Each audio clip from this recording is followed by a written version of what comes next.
Thanks everyone for joining today. This is the third of three virtual sessions for our Q2 installment of the Field Manager Development Program.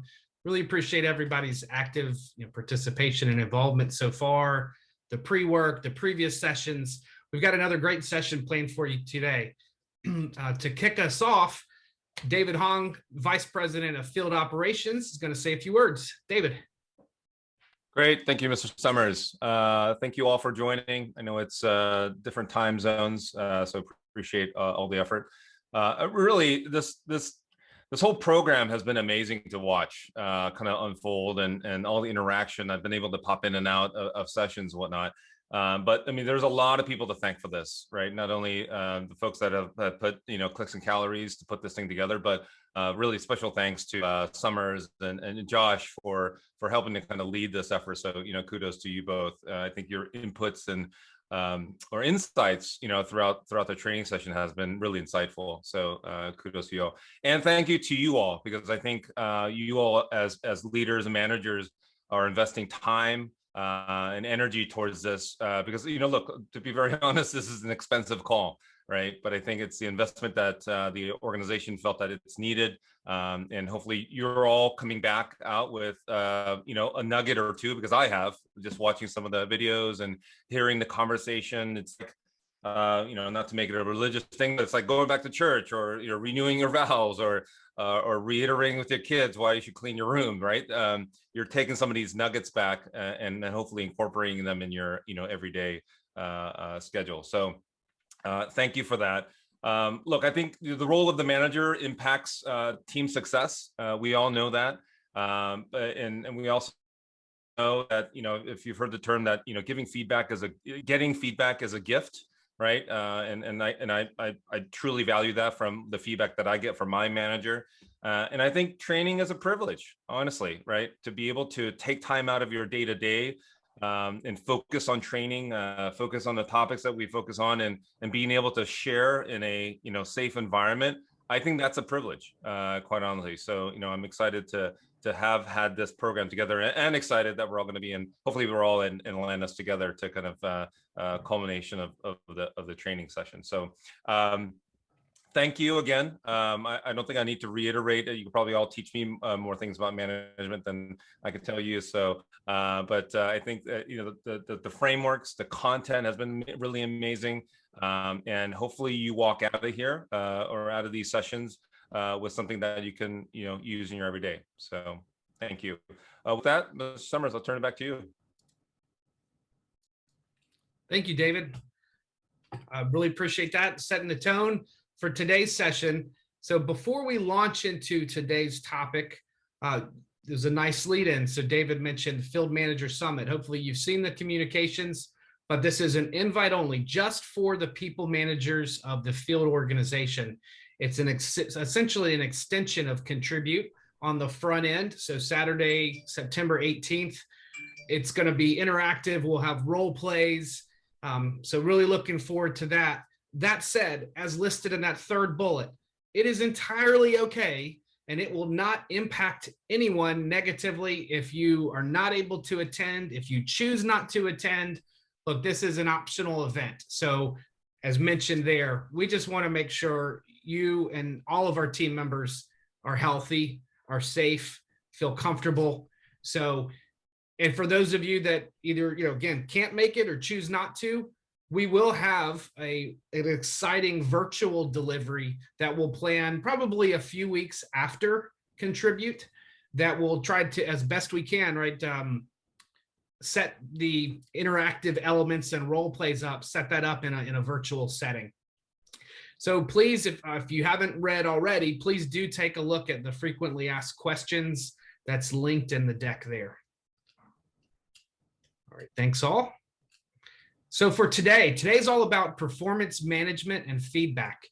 These are some of the things that we'll cover today, right? Really, really thinking about and sharing experiences, right? What are some of the things that we've learned, that you've learned, that you can share with each other, we can share with each other about our journey of being better managers from the standpoint of providing actionable, specific, objective, timely feedback and to help our teams reach that peak performance and to motivate them.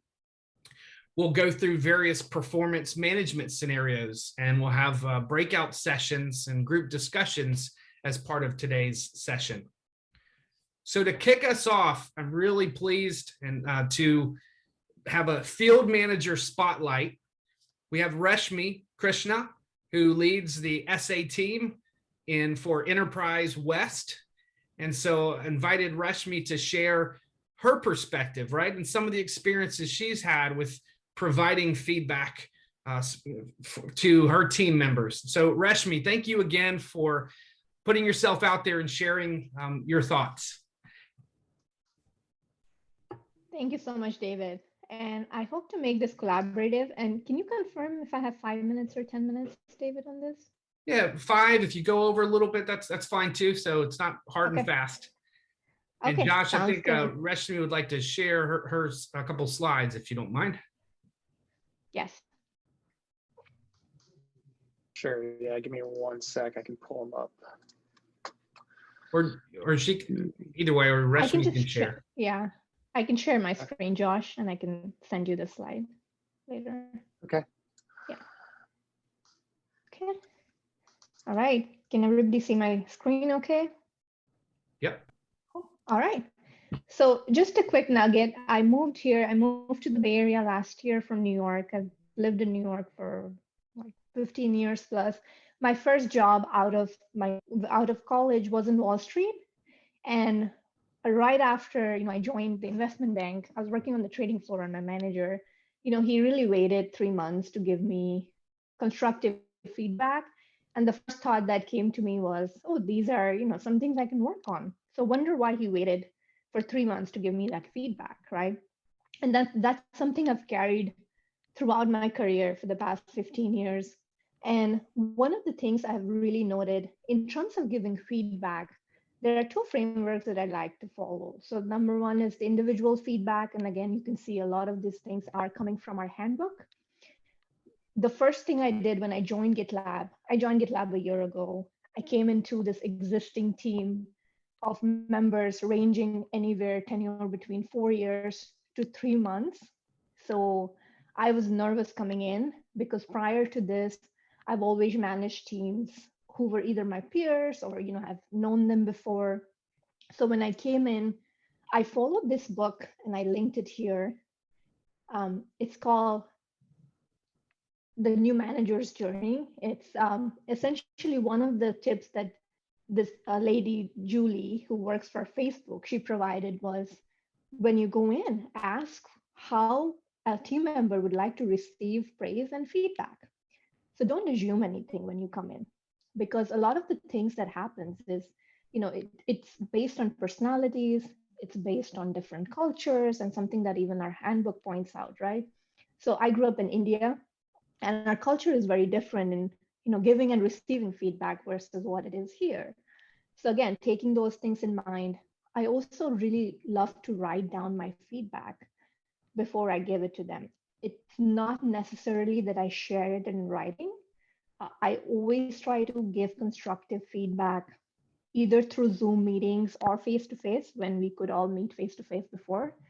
And then another thing I learned was when I came in, I got feedback from different managers who were managing my team.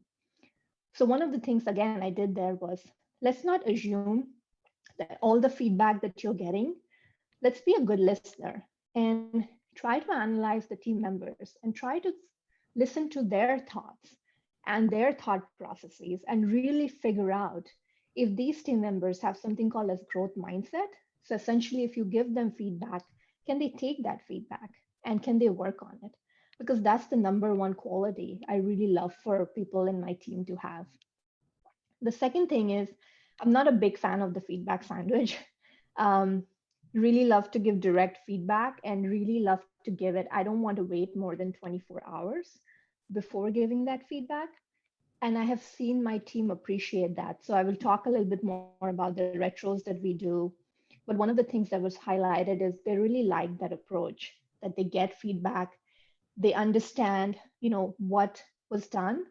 And I also try to omit sentences like I feel, I think, try to take the emotion out, because that's something I had to work on in the past, and really focus on being objective. Really, I follow the SPI framework along with something additional, and I call that action with deadlines. Essentially, even if there's a point where I cannot personally help my team members, I like to point them to resources, or I like to point them to team members within the organization and even external to the organization who can help them. And again, there is a blog I attached, sorry, my apologies. There's a blog I attached here, is the Radical Candor, is the one shared in our handbook, really where the feedback should be given candidly. We can, of course, challenge directly, but we have to be very genuine with the feedback. We have to really show empathy. We really have to make sure that team members understand that we care about them, instead of just giving feedback so we can improve the performance and so on. And I always tell my team, I'm a person in progress, and feedback is a two-way street, right? It's you give me feedback, I give you feedback, and this is how we grow, and this is how we build trust. Any discussions, any questions here, any feedback here before I move forward?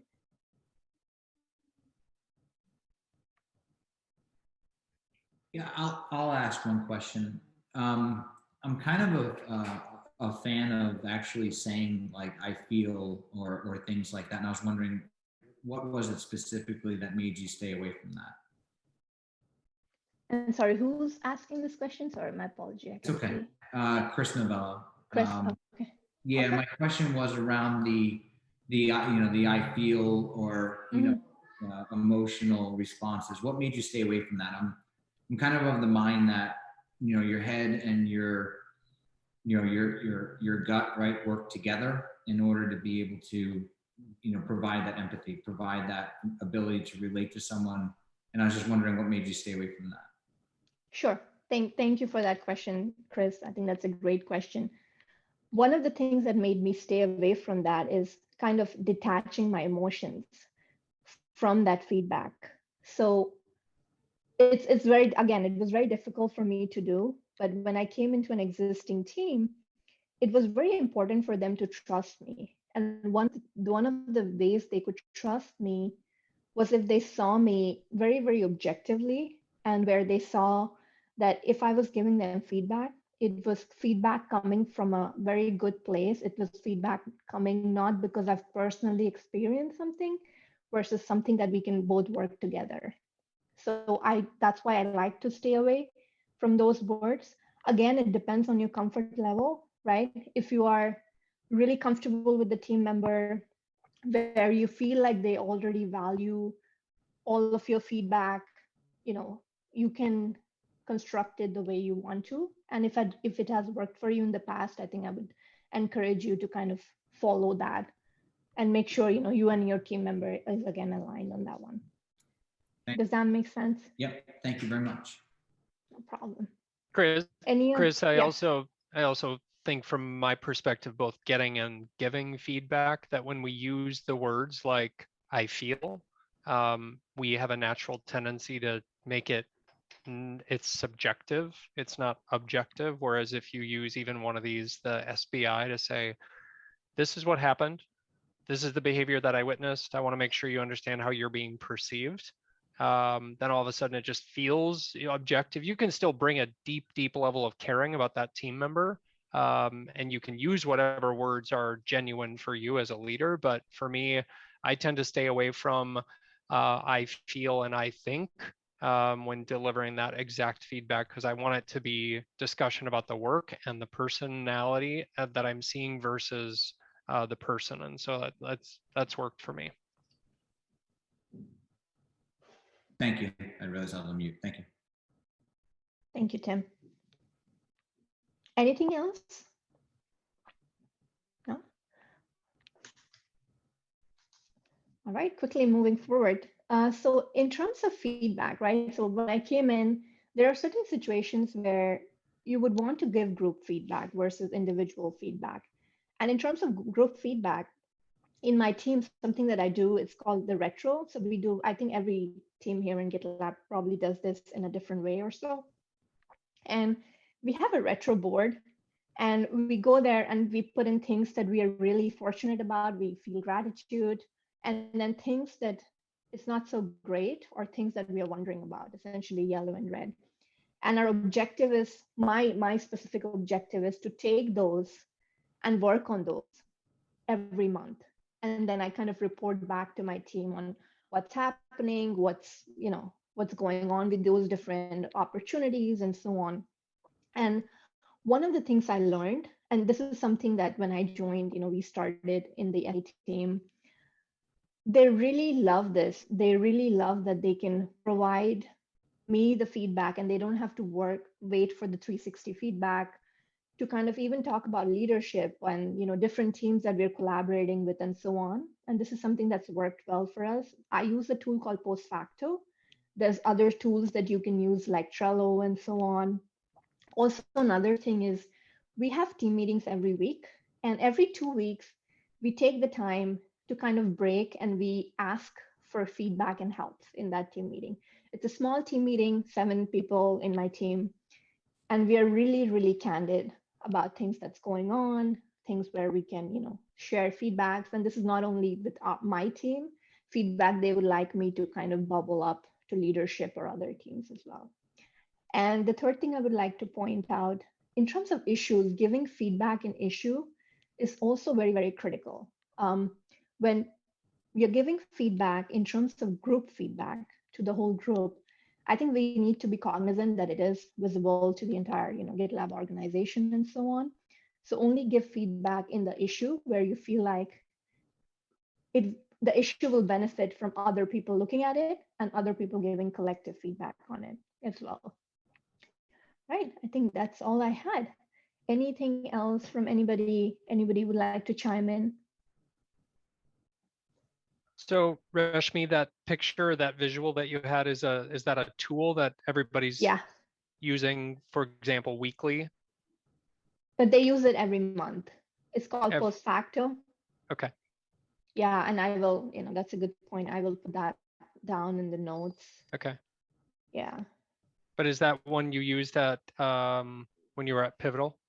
Yes. Okay. Have you seen that before? Yeah, I have. I've seen a version of it. Cisco did one similar, but we had to do it every week, and it was called Team Space. Mm-hmm. And you logged in, and it had very much a similar flow to the one you're talking about. Like, this was a highlight for me, or I was glad that, or I'm curious or anxious about, or if I would have changed one thing about my week, it would have been this thing. And each individual contributor did it weekly. And so as a manager, you kind of had a little bit of a pulse. But I don't think we're using any sort of standard tool for this today, correct? Josh or David, are you aware? No, we're not using anything. We don't have like an enterprise tool that everybody's using. Yeah. Okay. No, that would be cool though. I'll put it on my wish list. That's a good one. Also, one of the things I really like is you can go and upvote or downvote, which I really like. So essentially, sometimes you will see 7 people have the same issue, right? And that really helps me prioritize on to what things I'm working on every month. Cool. Great tool. And I also pointed out a book there. It's called The Multipliers. And essentially, when I joined the team, my intent to give feedback is to create everybody. And I know we solidified the impact here of everybody being the manager of one. Multipliers is essentially you will want to create copies of, multiply the team as you progress, right? So again, kind of stating my intention there and saying the reason I would love to do this as a group feedback is I want to create the team as teams of multipliers. So again, this is another book I pointed out. I think it really helped me as well. All right. I will stop sharing. Does anybody have anything else? Yeah. Thanks, David. That's super helpful. And interestingly enough, we had lots of folks chiming in and sharing, and the group feedback piece didn't come up in the earlier session. I love that idea. That's thank you for sharing of, it's not just about individual feedback, but there's that group feedback application as well. That's cool. All right, thanks again, Rashmi. Really appreciate that.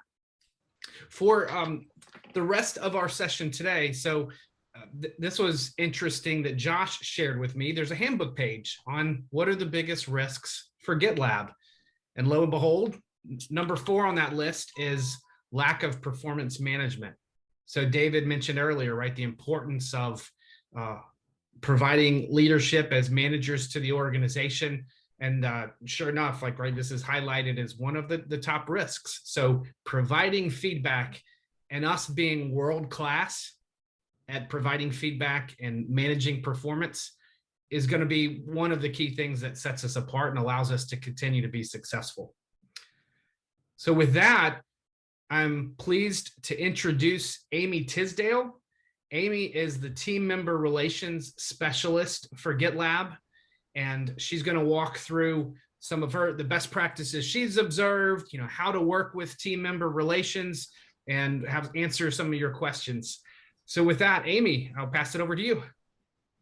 Hi, everyone. So some of you do know me already, but I'm coming from the company that I was at previously with Sodexo, which is a global company out of France, actually. They have 150,000 employees in North America. And I was responsible for the Northeast, the employee relations, which also included 350 different unions. And we also did have federal accounts there as well. So I did strictly employee relations, which was performance management at all levels, and included any type of issues that an employee or team member would have. You can go to the next slide, Josh, I think. What I've noticed at GitLab, there's a lot of people taking on new teams constantly. So it's a constant change. So even with me being here, I'm like, whoops, there's a new one.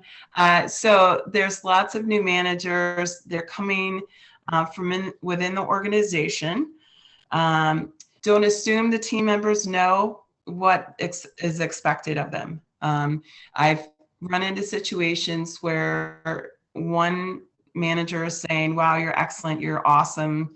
You know, they get these outstanding reviews, and then another individual comes in and is like, okay, they don't know what they're doing. So it's so important to set the bar when you come in and let them know what the expectations are, what their job description is, and let them, you know what's expected of them going forward. You also want to be consistent with your team members, especially if you're coming from a peer status. I think it's so easy when you're friendly with someone, you know, there's always somebody that you want to go and have coffee with. I was a manager for a long time, and, you know, I've learned things the hard way. There's always the people that you would love to hang out with, but the reality of it is you have to be so consistent and have to be above board with everything. Otherwise, you're going to get the team looking at you differently because you treat one person differently than somebody else. So it's so important to have consistency. And especially, I'll even ask that, you know, are you being consistent with the way you're applying things to your different team members?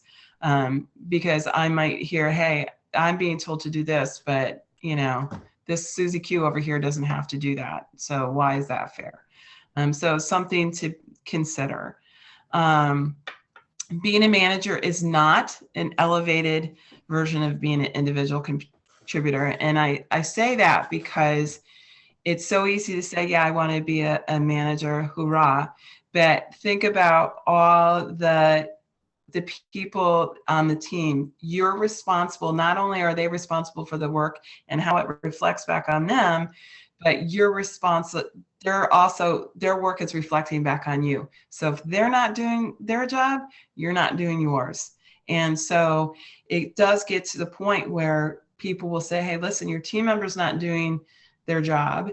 And so now this is creating an issue and you're not doing yours. So you could end up, unfortunately, being the one counseled or, you know, given some feedback. The effects of ignoring performance issues are really damaging to a team member or to team members and teams in general. I personally have been a manager where I thought I was so awesome. I was so great, you know, and what I was doing was ignoring the issues. I was ignoring the issues because they were difficult and I didn't want to have those difficult conversations. And I was rewarding my good workers with more work. Well, it demoralized my good workers. They didn't, why should I be, excellent when this person that's making, the same amount of money as me doesn't have to do anything, just take up space. And I had epiphanies through my career, which has been a pretty long career, and realized that I was doing a disservice to my team when I didn't bring things up to them directly. I was listening earlier, and she did make some good points, which I think are great. Take the feelings out of it.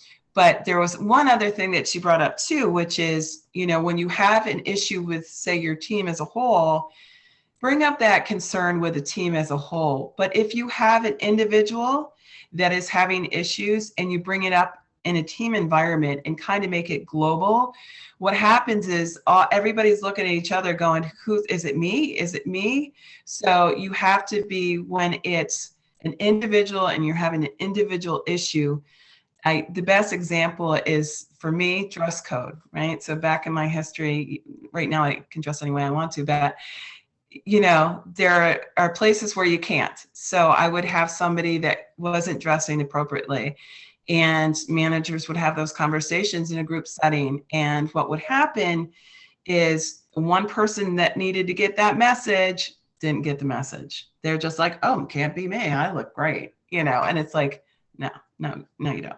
So it's very important to make sure that you're having those conversations, those difficult conversations with that one individual in a private setting.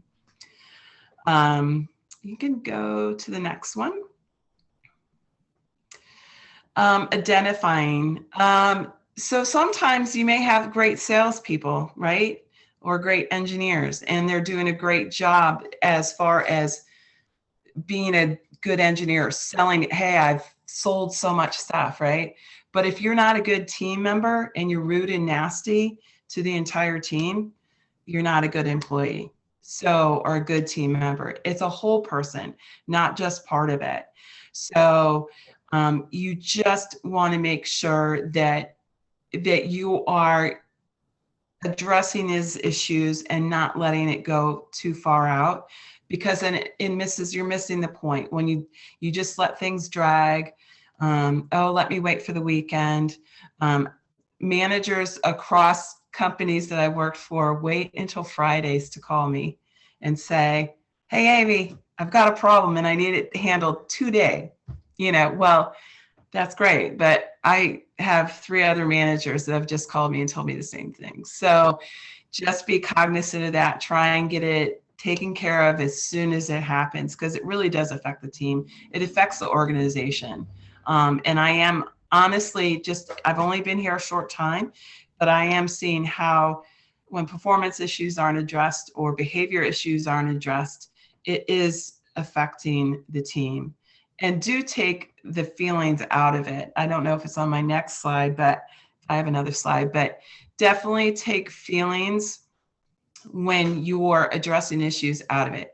I can give you an example. I worked at a bank in Western New York, and this woman was stealing. She was stealing from the bank.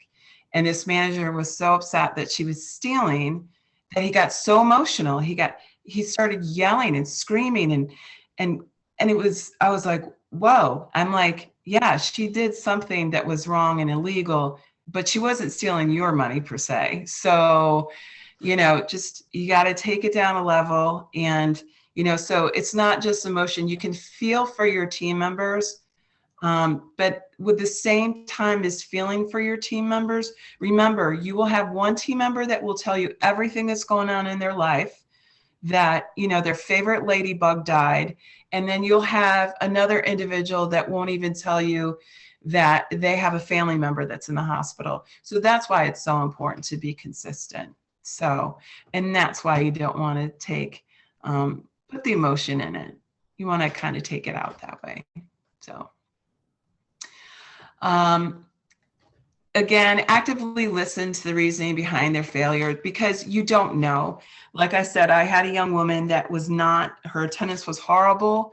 that I was working for a federal contractor, and I'm like, what's going, I was the director of human resources there. And she's like, I haven't told my managers, but my son is in the hospital, and he was a little boy. And so I said, okay, well, that's FMLA and we can do something about that. So do listen to those conversations. But again, you're going to have that person that even their ladybug died, you got to be careful. You got to weigh some of the stuff that's happening just so you're consistent.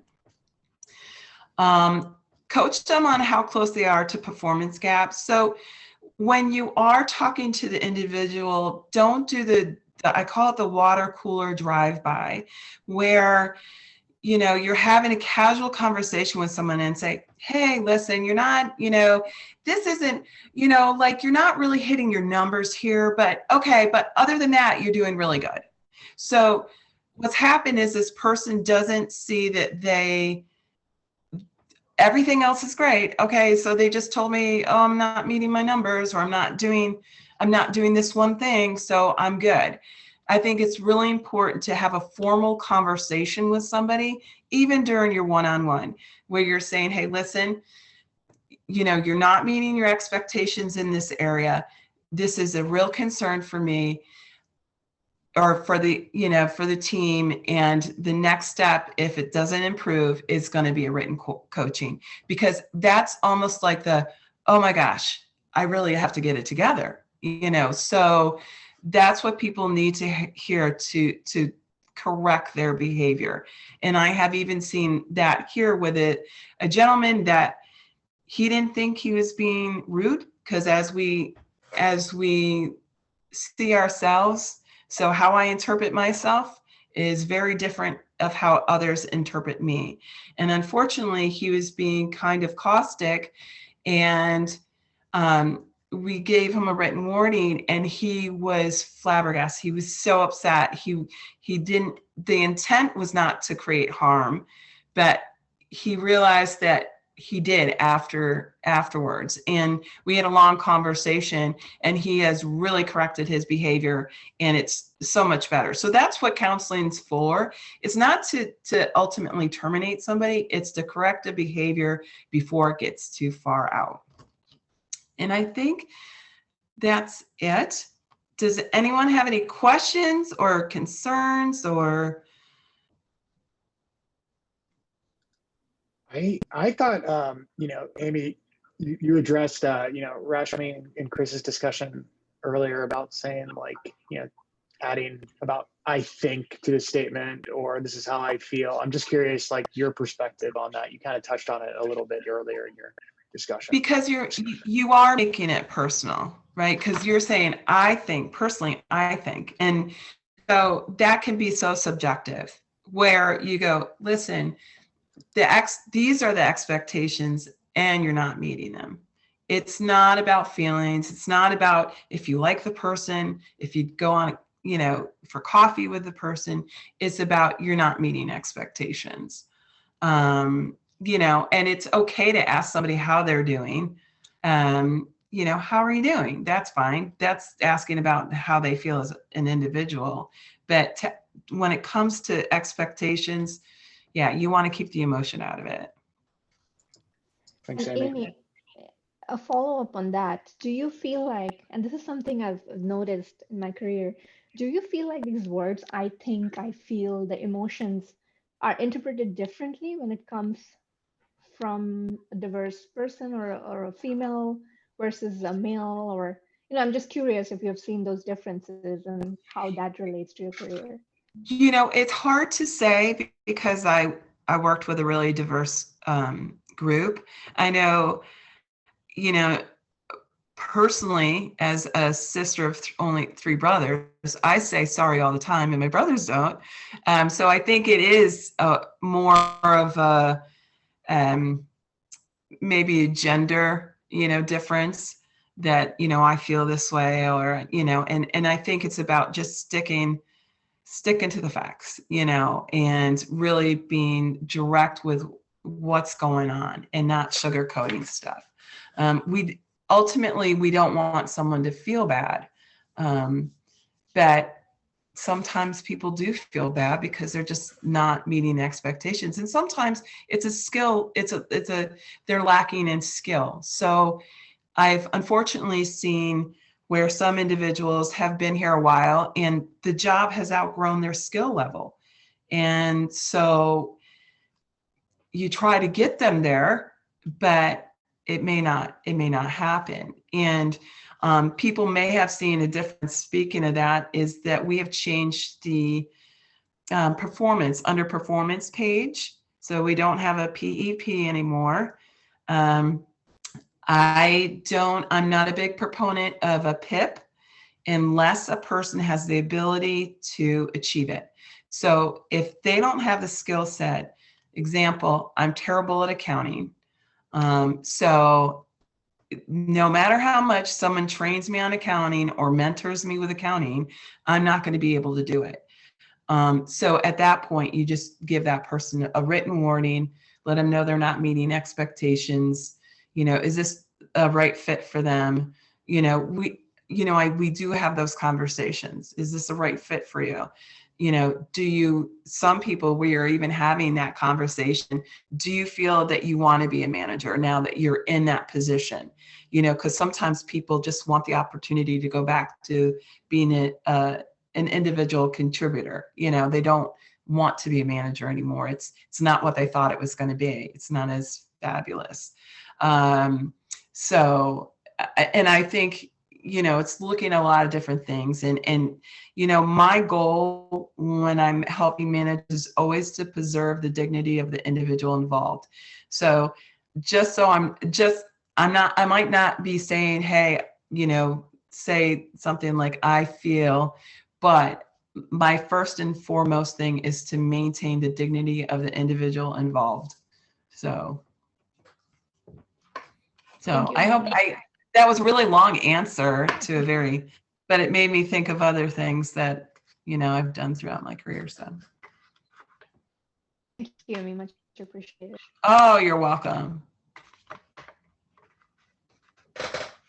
Amy, one observation from the previous session was that I think it was helpful to share, just to make sure everybody's aware of the new kind of operating model of when to engage people business partner versus when to engage you for team member relations. Right. Yes. So now how we're doing it is if you have a team member concern, and my famous phrase is when in doubt, reach out. So always reach out. Even if it's just, hey, listen, I see this, it's not going great right now. Amy, what are your thoughts? I might just say, hey, have a coaching session with that person, or maybe it's a personality conflict. But so now we're taking the PBPs out of like the written counselings, the performance issues. So you would contact me. In Europe, it's David. He's not on there right now, but you can always reach out to us. With the TMR, we have a email. I can't remember what it is off the top of my head, that you can send issues to, and then we'll contact you based on where they're located. I do all of the Americas. I still do help out in some of the European stuff, but yeah. So we're trying to give the PBPs back the strategic place that they need to be, and have me be the heavy, because you only need one heavy. You don't need all the PBPs to be heavy. Amy, I had a question for you regarding your statement around PIPs, how you're not a fan of those in certain circumstances, like for instance, if it's a mismatch of skill sets or whatnot. So what are the alternatives? And I'm asking that because I've been through one with a team that I inherited this in 2020. And I went through the process knowing it was not going to go where we wanted it to go, but I felt like it had to go through that process. So I'm just curious. Yeah, so it's different. So it's different. So my recommendation, if the person doesn't have the skill sets, they're not going to meet it. again, you're just prolonging the inevitable, especially if you're giving a person a 30-day, 60-day PIP. I just go right to a first written letter, and then they get a final written notice, and then termination after that. Got it. Okay. So. I'm glad to hear of that approach, because I feel like sometimes if you do know that it can't be recovered, it's a lot of hoop jumping for everybody. And it's painful for that person. So at one of the locations that I was at, I had a lady that they kept on giving bad feedback to. She didn't have the skill sets. She was constantly upset. She was constantly calling me, saying, Amy, I don't know what to do. They're going to fire me. They're going to fire me. And it just prolonged the inevitable. And I'm like, it was basically what happened was she couldn't grasp the computers. And so I was like, you guys, you're killing her. This is demoralizing to her. It's destroying her. I go, she'll be okay. She'll land on her feet, and she'll be happier once this pressure is off her to perform in a job she knows she can do. Mm-hmm. So that's my personal thoughts on that. Thank you. You're welcome. I'm curious too. I have a question. A lot of, the previous session this morning, and then, I think Rashmi touched on it as well during her talk, was that, giving feedback right away. And I think, we lean so heavily on the async culture here at Gitlab that sometimes, waiting for that one-to-one meeting to get feedback, and that could be like a week later, depending on, when the instance occurred. So I'm just curious, do you think just telling your direct report, hey, let's jump on a call real quick, or delivering the feedback async is the best way to do it? I think it's best to do it in person. So I am definitely, and I think that's probably one of the most challenging things so I was always remote. So the last 7 years I've been remote, but I did everything by phone. So people were constantly calling me, and I could constantly call people, and it was quick calls, and it was quick catch ups, and it was getting things taken care of right away, And so, yeah, I would say it's best to immediately address the issue so it doesn't go on and the person thinks that everything's okay. And then you're bringing it up a month later and they're like, well, I thought everything was okay. You told me everything was okay. So. Yeah, Sammy.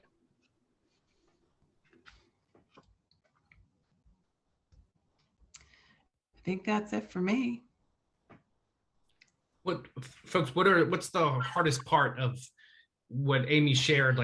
All these we can go through a list and say, oh yeah, makes sense, intuitive. What's the part that is the toughest?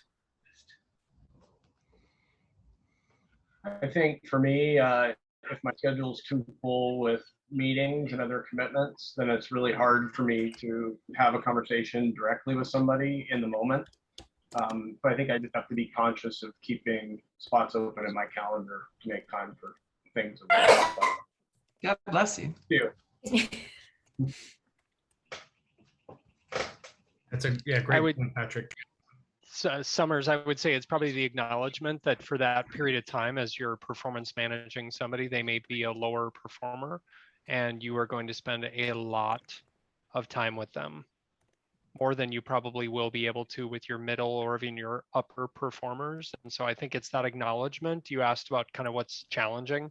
It's acknowledging that if somebody's on a path out of GitLab, and you're probably in for 45 to 60 days of just of making sure that they're feeling prioritized, but also it's just super, super time consuming. I'd piggyback on Tim. I think there's varying degrees of urgency and structure that we have. So some people are very in favor of a PIP, some people aren't in favor of a PIP, and I think there's a little bit of a conflicting message there sometimes. So knowing how far we're supposed to push it, and to Tim's point, how invested and side by side with this individual do we need to be versus how much of that ownership and responsibility do we need to put on that individual? I think there's times when that can be somewhat challenging and a little bit confusing. Well, and I think that's when you reach out to me or you reach out to the leadership and just say, hey, listen, what are your thoughts? You know, do you think this person can make it? Because that's the ultimate goal. Can they achieve it? You know, I'm not saying, you know, you write somebody up because they have a bad month. I mean, maybe you do, but I'm just saying, you know, everybody has a bad day. So it's not that somebody's going to get written up because they have a bad day. There's a continuous, you see this continuous behavior. So there's a pattern. There's a pattern of, you know, behavior or pattern of underachieving, or they have nothing in the pipeline, but you see them taking every Friday and Monday off, right? So you're like, whoa, wait, why are you taking all this time off? Yes, it's unlimited, like, you know, fries at restaurants, but the reality is that you still have to perform. You know, you still have to meet those expectations. And so I've seen that too, where people have taken so much time that they weren't able to meet expectations and their goals based on that. Just something I see anyway. One thing, kind of to Tim and Nick's point, one thing I've learned is that it took me a while in managing people to build up an intuition for how much time am I going to have to invest and whether the person's going to come out successful in the end. And now I kind of have a pretty good idea. But if you're not sure, it's always good to talk it over with your manager or a people business partner to just help walk you through what the likely outcome is and the level of your investment to see if that's a level of investment that we can afford to make for that probability of outcome. And try to make that assessment early so that you're putting them out on an honest course and being fairly honest with yourself around what we're putting into it versus where they're headed.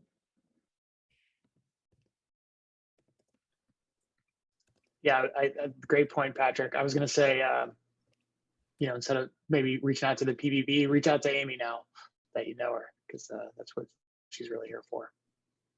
Yeah, when in doubt, reach out. Yeah, when in doubt. Personally, I'm willing to invest more of my time than I probably should sometimes, and I think it's important to make that assessment early and understand what we're willing to put in. The motto of the Coast Guard is you save everyone, and that would be cool, but it's also probably not possible. Thanks, everybody. Great contributions and questions and engagement. So here's what we'll do. We'll go ahead and take a break for 10 minutes. So we'll come back at the top of the hour. And for the second half, we'll have some more group share. We'll have a breakout exercise. We'll have group discussion. So 10 minutes. We'll see you back at the top of the hour. Thanks. Thanks you, Amy, really for talking with us. Thank you, Bye. Amy. Thank you, Amy. You're welcome. Awesome.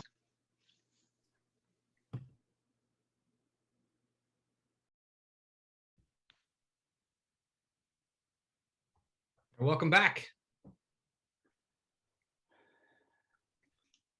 So it's another field manager spotlight. This time we have a surprise. Jacob's not here.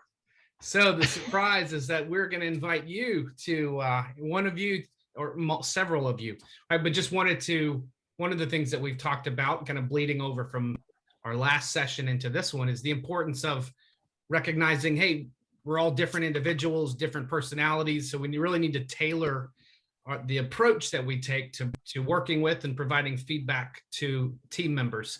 So would love to invite anyone to share your thoughts, either how do you approach tailoring your approach to providing feedback, or kind of lessons learned from your management experience.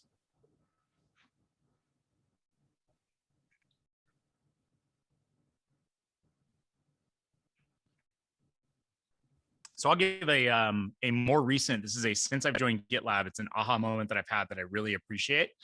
Something that we do in commercial is something called a chronological interview. And there's a section of the interview, well, the main portion of the interview is we ask them about each position they've had. What was your biggest accomplishment? What was your biggest challenge? why did you choose to leave the role? We ask them a number of questions over and over and over again for each job that they've had. And there's one section in particular where we say, okay, if we were to call your manager and interview them and ask them what's your greatest strength and what's the thing they would want to coach you on, what would they say? And then the second part B of that question is, what was your manager's greatest strength? And what could your manager have done to coach you better?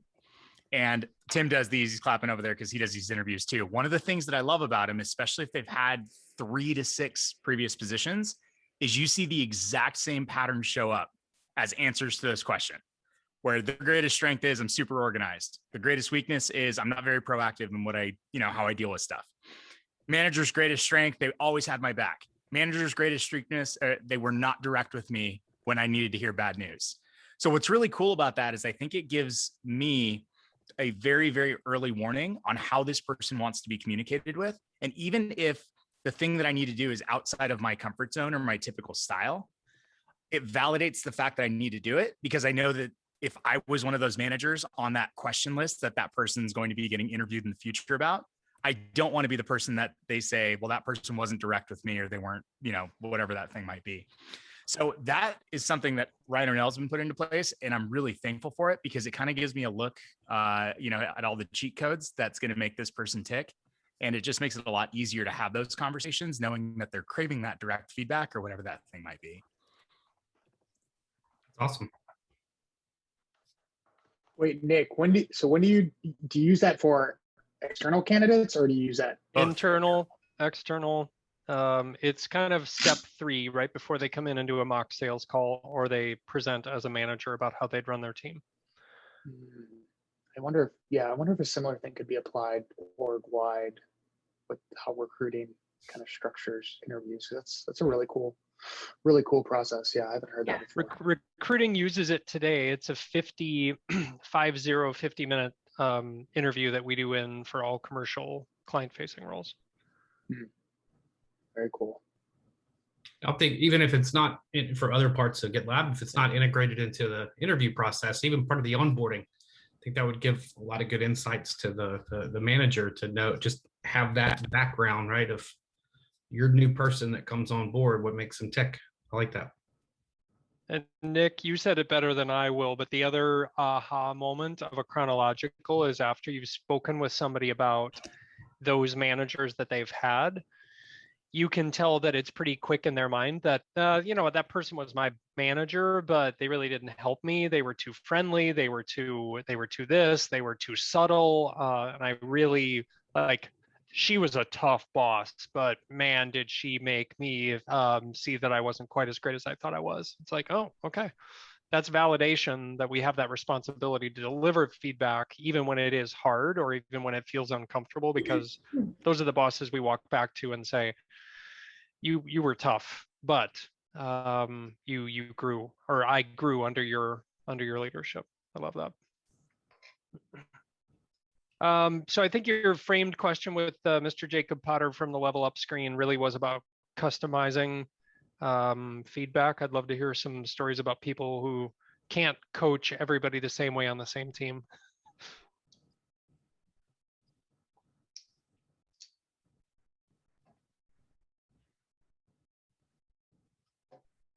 Melanie, you have PS people, right?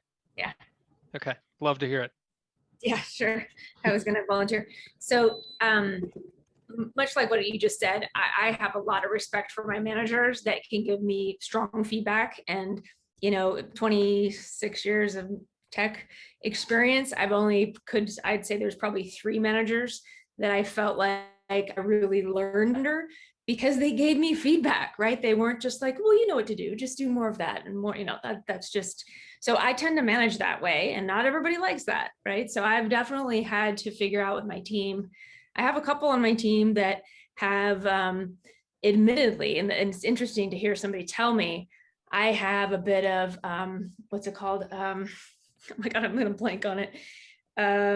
When you are basically afraid that you're going to get caught out and found out and fired because you're a fraud. It's called Imposter Syndrome. That. I had 2 people on my team tell me, oh, okay, why are you calling me in at like 4 o'clock on a Friday? Like, what did I do? Am I getting fired? total imposter syndrome. I'm like, oh my God, calm down. I've got good news for you. That's why I'm calling you at the end of the day on a Friday. And it's interesting because knowing those that have that, I have to really tailor my conversations. And I now know to put in the thread, you know, do you have a minute for some good news? Right? Because they panic. So I guess I have a bit more of a tough love approach, and I've had to really dial it back. Yeah. One thing for me is when I ask, you know, for that time to give direct feedback, is I always tell them which project it's about, and I'll even preface by saying for some feedback on this project. And I try to normalize feedback so that they're used to these things. It's not unexpected. It's not like they've been working for a whole quarter or 6 months without, you know, one of these meetings happening, so that they know how it's going to go and what to expect. And I never, ever schedule a meeting without giving them a heads up what the subject is. Yeah, fair point. Something Rashmi said earlier that stood out to me is write it down ahead of time, and then use specific. I don't think she specifically mentioned this, but using specific examples. I think it's, to Patrick's point, instead of it being about the person and attacking the person, it's focusing on a specific event, on how to improve that specific event. And you've obviously given it a lot of thought at that point, when you can obviously show that it's been written down and you've thought through it instead of just doing it off the cuff. I think about one of my more difficult feedback situations is somebody I can relate to personally, because they get naturally really defensive, and no matter how I make it about, you know, the team objectives or the you know, this is about getting better or any of that, they have just a strong reflex, and so they don't like it. They don't want to be defensive. And so I think the thing that I've found that helps the most with that is really making sure that I follow up on the feedback and the successful outcome, and giving them credit for taking the course correction and making it better, and saying, you know, this was tied to that feedback I gave you, and look, and you did this, not me, right? You made it better. Patrick, are you hiring? I'm gonna work for you. Soon. One thing I was going to bring up is, you know, the channel is still relatively new in regards to what the success metrics were. So I've had to really focus on building out what that framework, that's what I call it, basically the activity framework of what success looks like, and then tailor it to the responsibilities of now, granted it is channel and a lot of them are similar, but the persona of each of the folks that are on my team are a little bit different based on what drives their customers. So system integrators are different than resellers, and distribution is different than resellers and so forth, but yet the same kind of KPIs are all in place when it comes to the overall pillars of what those activities should be. So marketing, executive alignment, demand gen, and therefore I have a template or a PowerPoint of like per quarter what they should be doing, and then how that should then be translated into what they provide in Salesforce, and then being able to just relate to the data. So that's really what I like a large portion of my in order to be able to keep the emotion out. It's funny based on the question that I asked, but it was really a leading question. That's why I did it. In order to really hone in and then be like, where do you think things could be improved, and allow them to be able to speak to it, knowing that this is what success is. That seems to be working.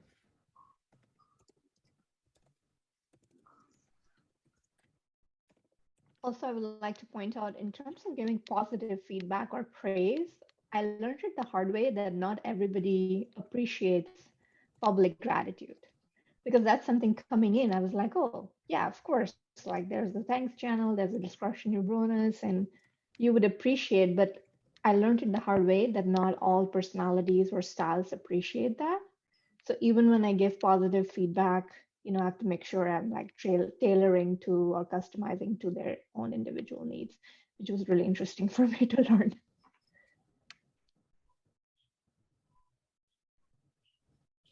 I kind of backed into an idea for that, which is I added to my one-on-ones because we weren't doing a good enough job of recognizing our accomplishments along the way because we're always so focused on planning and what we're going to solve in the future.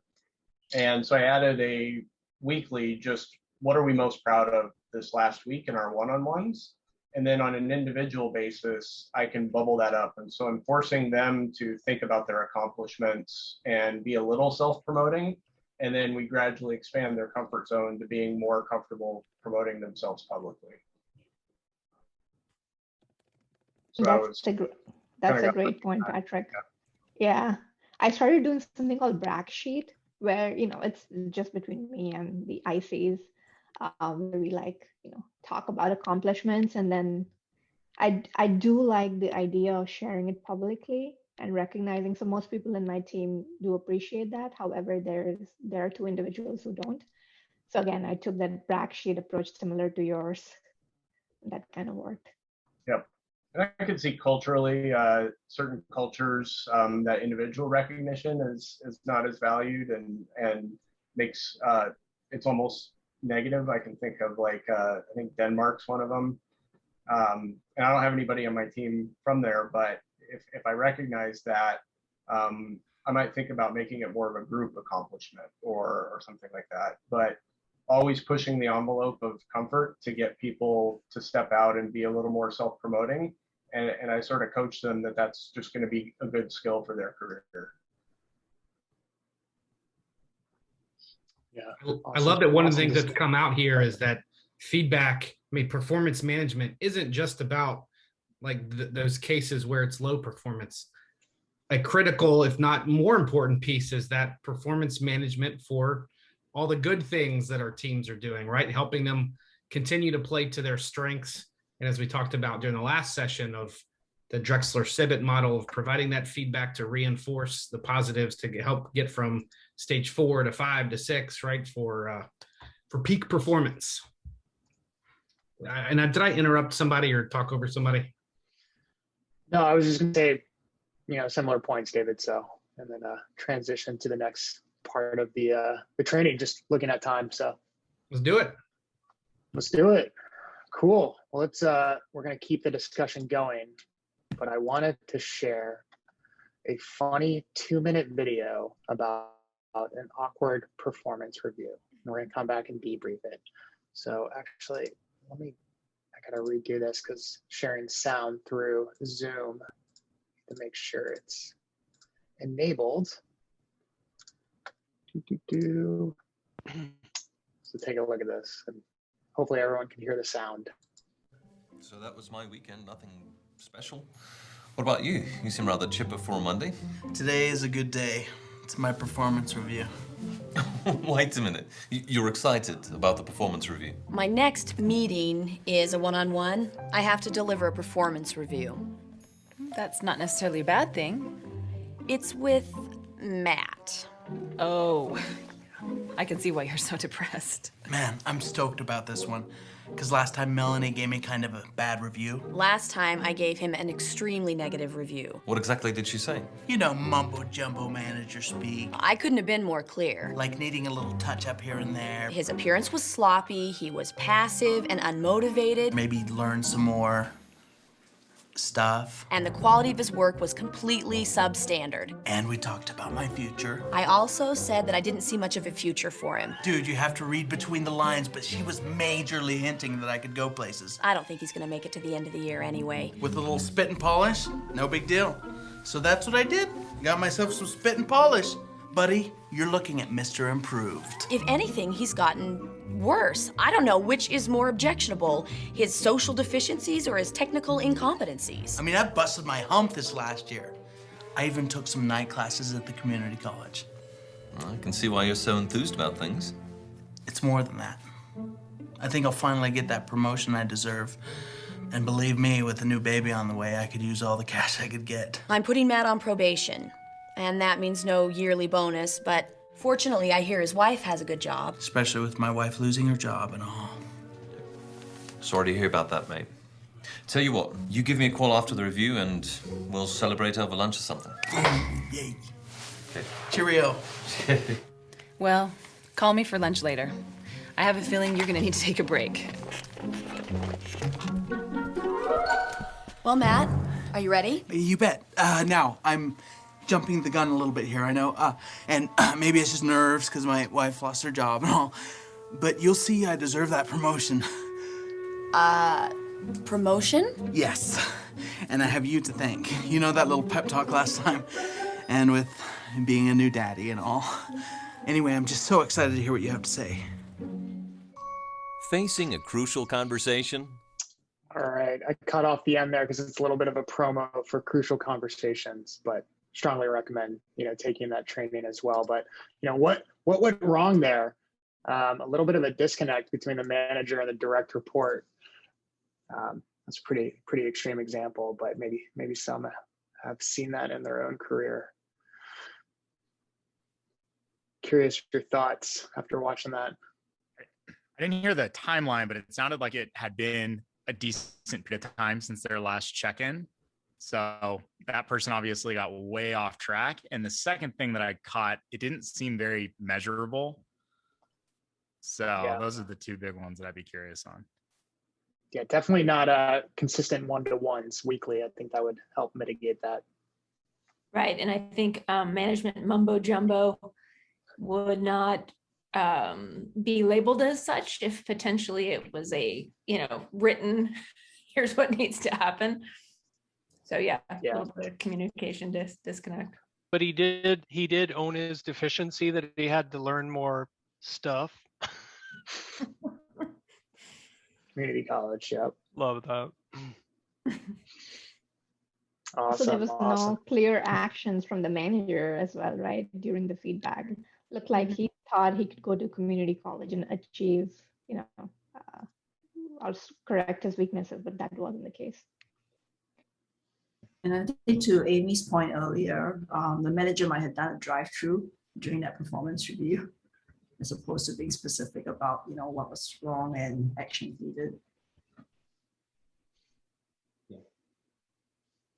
Yeah, definitely a tough situation. So, I think that's a good example of what not to do during a performance review discussion, or hopefully the expectations are aligned on both sides.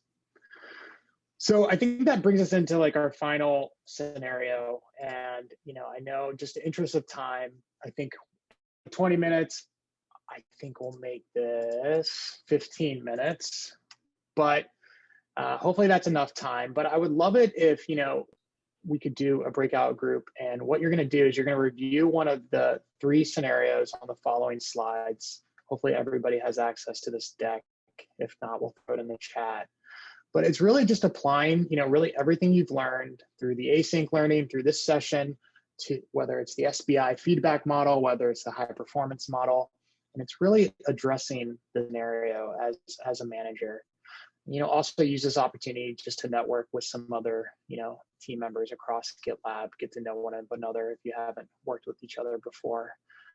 But we'll do a 15-minute breakout group and we'll come back, debrief, we'll close it out, and that'll be that. So any questions before we head out? No, pretty clear. All right, I will do all 5 minutes. I think we have 3 breakout groups total. Yeah, pick one of the 3 scenarios on the following slides. All right, sending you away. Hopefully everybody enjoyed that. I'd be curious, as we're closing this out, if any group, would like to just debrief high-level points from the scenario that they chose and what you all discuss in your breakout groups. Don't be shy. Feel free to share.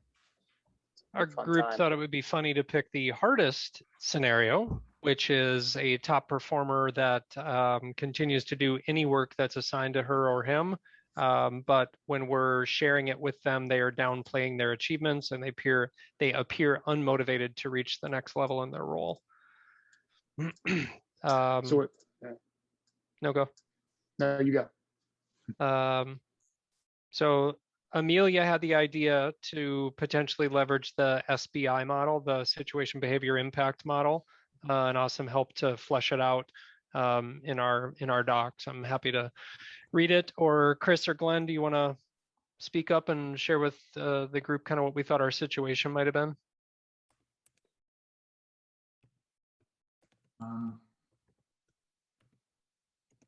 Yeah, I'll take the first bullet that we put in there. Okay. Now in the current role right now, the specific time and place, they may not have the full awareness, and awareness was the key word right now of their achievements, and perhaps the team member is wired to be humble, right? And so this achievement, you know, we don't, maybe it just isn't impactful for them. And finding that out was, you know, understanding where they're at in this current situation. And the second one, then I'll hand off behavior to somebody else. And I think it was Aslam, he's the one that brought this up, and it was a good point. More work had been given to that individual, but we don't really know the context of it, whether or not it was expected, right? It was something that they were asking for. So now, hey, is the promotion, and the reason why you're not excited about it is because you're gonna put more on my plate. And I didn't really ask for this in the first place. So really, we don't really understand from a situational standpoint, if there's something that they're motivated for, or if it's just another thing that's being added to them. Yeah, that's what we took away from that. I will hand off behavior to. I'll jump in since I think Glenn has a problem with his leg.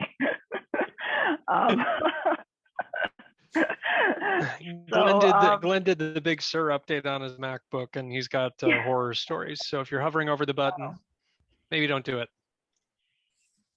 Okay.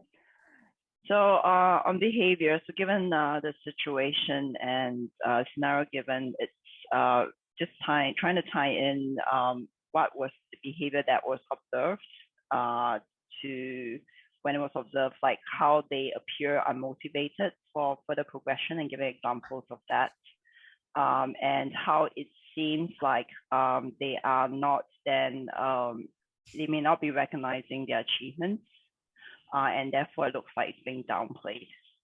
So giving examples to that effect on those two behaviors. Yeah, I think one thing, Melanie, I think it was who brought it up, was the imposter syndrome. You know, this might be a case of, you know, I don't know, Assam, if you were going to say that, but yeah, we were. Yeah. Stole my thunder there, Josh. Oh, my bad. But that is exactly where we at least led this to. Other things that came up could be culturally, how they were raised. They could be raised to naturally be humble.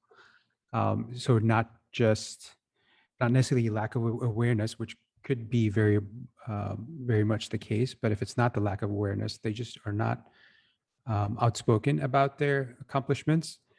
And one potential impact could be getting lost in the noise of other more outspoken teammates, especially in sales. You know, sometimes it's certain companies, not Gitlab per se, but certain companies, the loudest person tends to get the most attention and the most accolades. So that could be a potential impact. Yeah, trying to stay humble, not showing off, you know, pursuing excellence in current role. They may not feel that they are good enough for the next step. Hence the imposter syndrome. Yeah, great point. I think it's funny that, you know, Tim, you mentioned this is the more difficult out of the scenarios. So I think this is, I wonder if this is a scenario that anyone has actually found themselves in, you know, at GitLab. Sounds like maybe a few have. I'd like to think my manager has found himself in that spot with me. No? All right. Love it. I've observed it in a previous life of, and the feedback I've gotten is like, hey, not everybody is on that same trajectory. And sometimes it's okay to have, you know, B players in the team that are doing their work, but maybe they've got some other things going on in their life that kind of the work piece isn't a priority at that time. So, yeah, you know, I hadn't thought about it like that before, but yeah, it's reasonable. But I think it's important then to make sure like you're having that holistic conversation of what is that person, what does success look like, what does happiness look like, so you can get to that root cause of it. Yeah, spot on. This happens quite a bit in the channel world. I'm sure Amelia, you'll recognize this, right? A lot of folks in the channel world stay in the exact role for decades. CDW is an example. They'll start as a account manager and they're still in that exact same role because they love it. And there's something we said about wanting to just have that, whether it's work-life balance or more of like, I love what I do and I genuinely just want to stay in this role. Yeah, I was just going to say there's two comments. I've seen the same sort of thing. I was earlier on in my career just always assumed that everyone wanted to move on and get promoted and become manager and get a bigger team. And like Asim said, it was kind of an insight to me of having that conversation with a couple of people saying, I don't want that. I'm really happy with what I do and I want to be the best at what I do. And like you said, in those roles for years. So I think just acknowledging what that personal motivation is important.